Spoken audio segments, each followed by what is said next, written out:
The first time Miles actually heard himself breathe, he was 28 years old, sitting on the cold tile floor of the office bathroom in downtown Seattle. Out near the sinks, a corner away from his stalls, two interns were laughing about a meme. Miles pressed his forehead against his knees and timed his breathing to their laughter, holding it in whenever they paused, letting it out only when they cracked up again. He had just finished a client call he didn't want to be on, defending a project he didn't believe in, with words his manager had written for him. And when the call ended, his boss had clapped him on the back and said, "That's the Miles we love." He hadn't been that Miles in a long time. Maybe he never had been. He'd just gotten very good at the impression. He stayed on the floor for 11 minutes, long enough to feel the cold seep through his slacks. He cried the way you cry when you've already given up on being heard, quietly, into the inside of his sleeve, so the interns wouldn't catch it. He drove home through the rain. Miles rented the bottom half of a peeling green house on the edge of the city. The kind of place you rent when you're too tired to look for somewhere nicer. He pulled into the driveway, killed the engine, and then just didn't move. Rain blurred the windshield until the streetlights ran like wet paint. He sat there with both hands still on the wheel, watching nothing for what turned out to be almost 20 minutes. He wasn't thinking anything in particular. He just couldn't find a reason to open the door. The porch light was on next door. It was always on. The old man who lived there, Ezra, kept hours like a lighthouse keeper, up at 4, asleep by 9, somewhere in between, always sitting on that porch, with a cup of something hot and a book in his lap. The mailbox just said M. Halloran. Miles had read it 100 times. Tonight Ezra was there in his usual chair, a wool blanket over his knees. He'd watched the car pull in. He'd watched it sit there, dark and still, long past the point where a man normally gets out. He didn't wave. He just kept half an eye on it, the way you keep half an eye on a kettle. When Miles finally climbed out, his keys slipped from his hand into a puddle. He bent for them, fished them up, and dropped them again. His hands were shaking, and he couldn't make them stop. "You'll have a hard time with a lock, fishing for your keys like that," Ezra called out, mild as the weather. "Come stand under the roof a minute. Let your hands settle." Miles had nodded at him 100 times. Never stopped. Not once. He didn't know why he stopped tonight. Maybe the bathroom had broken something open, and he didn't want to walk into another empty apartment. Maybe it was only that someone had said an ordinary, kind thing to him at the exact moment he had nothing left to hold himself up with. He should have kept walking. Instead, he climbed the 3 creaky steps and sat down on the bench beside the old man. He didn't take off his coat. He didn't put down his bag. The strap of it was wrapped twice around his hand, the knuckles white, as if letting go would mean falling somewhere he didn't want to look. Ezra poured tea from a thermos into a chipped mug and handed it over without asking. He gave the thermos a small shake, frowned at it, then set it on the bench between them. "What did you lose?" Ezra said. Miles opened his mouth. He almost blurted out that he was exhausted or that work sucked. Instead, he just stared at the porch boards. He had the polite, default bullshit answer ready to go. But his throat tightened, and he just couldn't force it out. "Myself, maybe," he said. "I don't know. That sounds stupid." "No," Ezra said. "That sounds expensive." They sat in silence for a while, the rain drumming on the porch roof. Ezra pulled the blanket higher up his knees. He took his time. Years of sitting across from people who couldn't yet say what was wrong had taught him not to rush the first sentence out. "I used to be a doctor," he said eventually. "Psychiatrist 40 years. A short, dry cough. Retired now. I'm allowed to say things I had to be careful about saying when I had a license. You can use what I say or leave it on the bench when you go." Miles nodded slowly. "Most people walk through life thinking their unhappiness is a museum," Ezra said. "A collection of things that happened to them. A deadbeat dad. Getting fired. Some stupid choice they made in college that stuck with them. They walk through that museum every day, point at the exhibits, and say, 'See, that's why I'm like this.'" "Yeah," Miles said quietly. "But there was a psychologist named Adler, a contemporary of Freud, less famous, more useful in my opinion, who said something a little dangerous. He said the past doesn't decide anything. We do. We're not pushed by what happened to us. We're—" Ezra stopped, frowned at the porch boards, started over. "We're pulled. By what we're choosing right now. Even when we don't know we're choosing." Miles's jaw tightened. "You don't know my museum." "I don't," Ezra said. "I know mine, and I've sat with a lot of other people's." Another long pause. Ezra didn't fill it. That's what Miles would remember later, that the old man didn't rush in to fix him. He just sat with him in the leak of the moment. So Miles talked. He told Ezra about his mother, who measured love in grades, and whose voice rattled around in his head every time he messed up.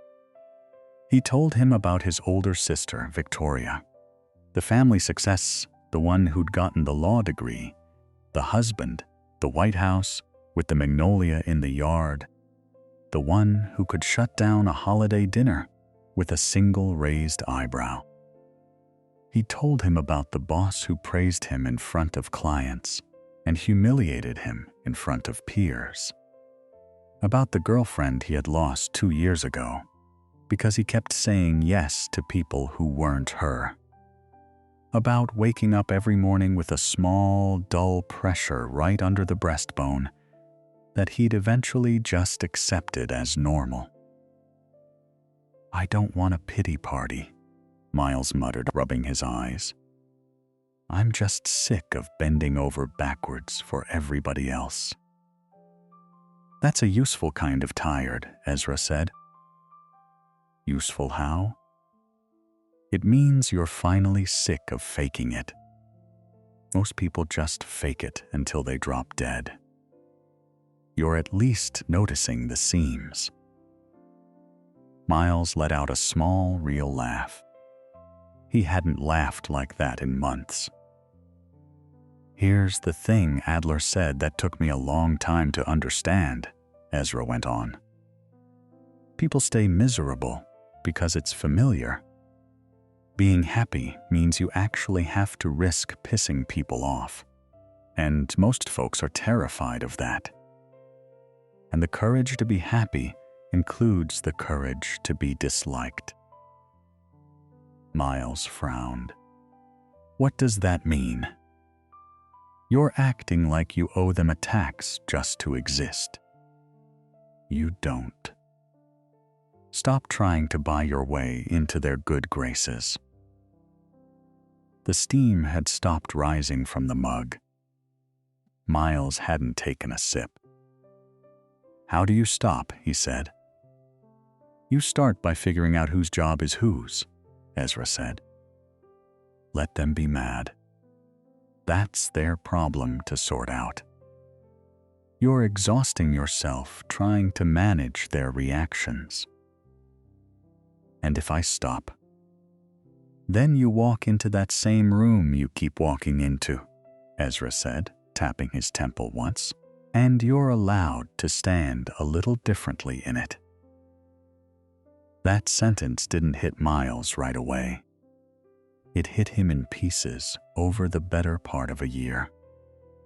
It crept up on him days later, staring at the bathroom mirror, or spacing out during a quarterly review, or just glancing at his phone and seeing his mother's name that started with, "I noticed you haven't called."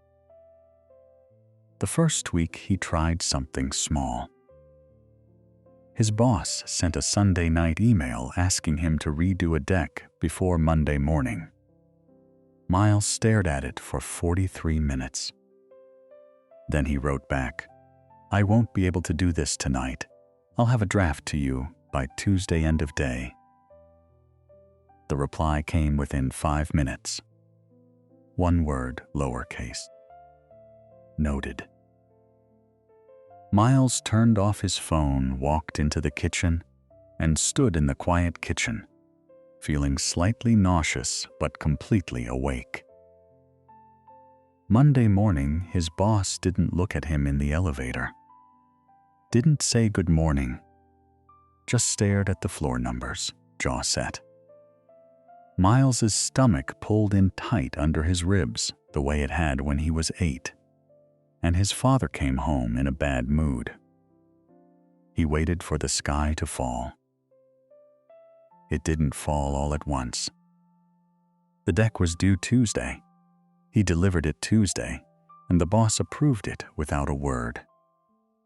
But the following Monday in the team meeting, the boss handed the big retail account, the one Miles had carried for 2 years, the one with his name on every deck, to someone else. "I need people I can reach on a Sunday," he said, not even looking up. Nobody met Miles's eyes. It landed exactly where he'd been afraid it would. For a few days, he genuinely wondered if he'd just thrown away years of work to dodge one bad night. And then, slowly, he noticed something stranger than the fear. He could breathe on Sundays now. The dull pressure under his breastbone, the one he'd stopped mentioning, had loosened by a notch. He didn't know yet if the trade was worth it. He only knew it was a trade, and that, for once, he had been the one to make it. Then he slipped twice. The second weekend, he caved and drove 3 hours up to his mother's for a brunch he'd already declined, just because she'd called him unreachable in a voicemail, and the word had crawled inside his ribs.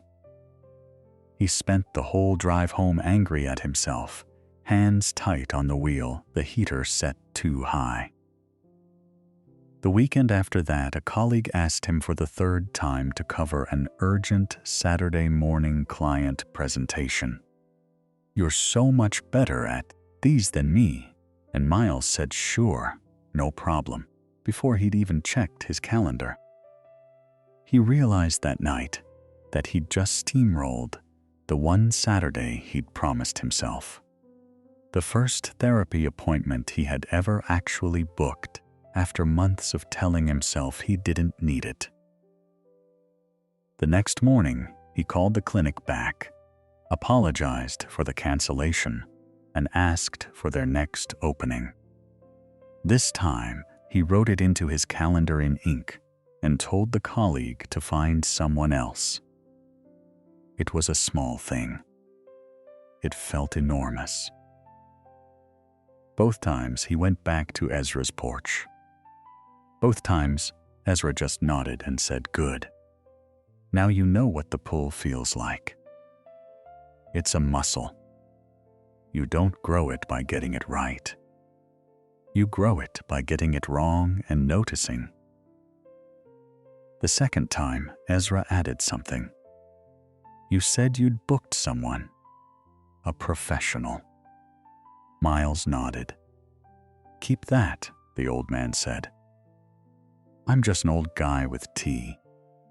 The therapist is the one doing the real heavy lifting. Don't skip it." So Miles kept going. He skipped the family barbecue. He blew off a concert he had zero interest in. When Steve from accounting asked if he'd read the brief, Miles just flatly said no. Small things. Tiny refusals to be the person other people had decided he was. And every time, the same thing happened: a flash of guilt, a wave of fear. Then slowly, this strange and unfamiliar feeling of standing inside his own body for once. It was the following summer by the time the real test came, the better part of a year since that first night on the porch at his sister Victoria's birthday dinner. It was at the White House with the magnolia. 20 people, candles too tall, the low roar of a family talking over itself. Miles had gone to the side table to refill a wine glass when he heard his mother's voice drop into that softer, confiding register she used when she thought he was out of earshot. She was leaning toward two of his aunts. "Oh, Miles is still finding himself," she was saying with a small fond sigh. "You know how he is. Still figuring it all out. We just have to be patient with him." One of the aunts made a sympathetic little sound. A year earlier, he would have pretended not to hear. He would have refilled the glass, drifted back to his seat, and swallowed it the way he'd swallowed 1,000 sentences like it. Tonight, he stood there with the bottle in his hand and felt his pulse going in his ears. He set the bottle down. He walked back to the table. His heart was slamming so hard, he was sure they could see his shirt move. When he spoke, his voice didn't come out smooth and certain the way he'd rehearsed it in the car. It cracked on the second word, and he had to stop, breathe, and start again. "Mom." The table quieted in pieces. Sorry, I heard that." His hand found the back of a chair and gripped it, the knuckles going white. "I'm not still figuring myself out." "That's not," he swallowed. "I'm building a life you don't recognize. That's a different thing. And I'd rather you just tell people you don't recognize it than tell them I'm lost." It was not a clean speech.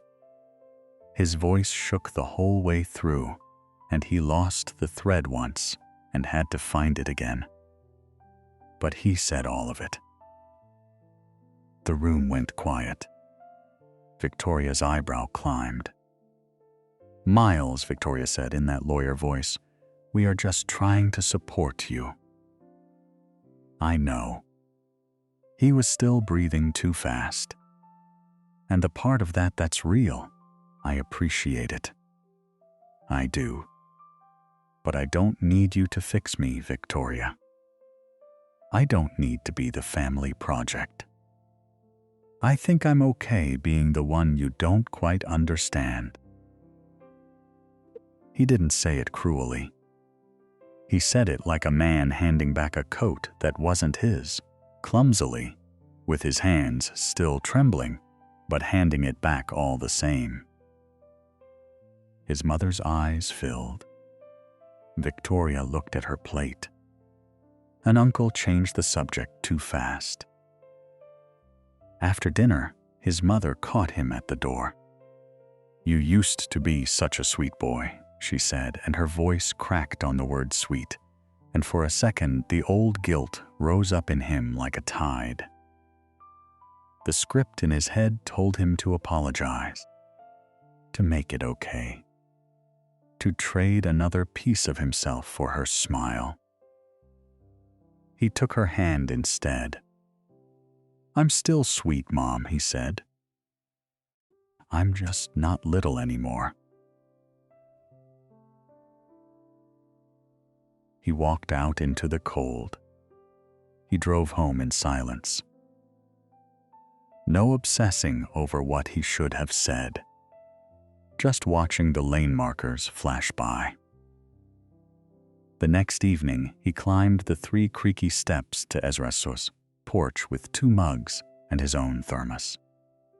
He couldn't count how many times he'd come up those steps that year. The bench had long since become a place he had a right to sit. The old man was reading. He didn't look up. "You poured the tea," Ezra said. "I poured the tea. That's a good sign." Miles sat down. The rain had stopped days ago.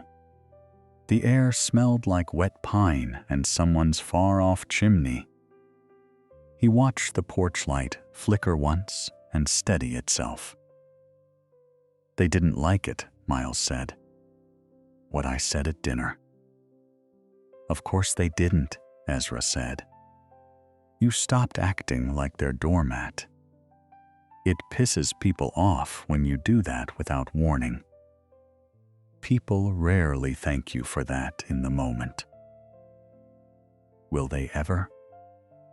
Some will. Some won't."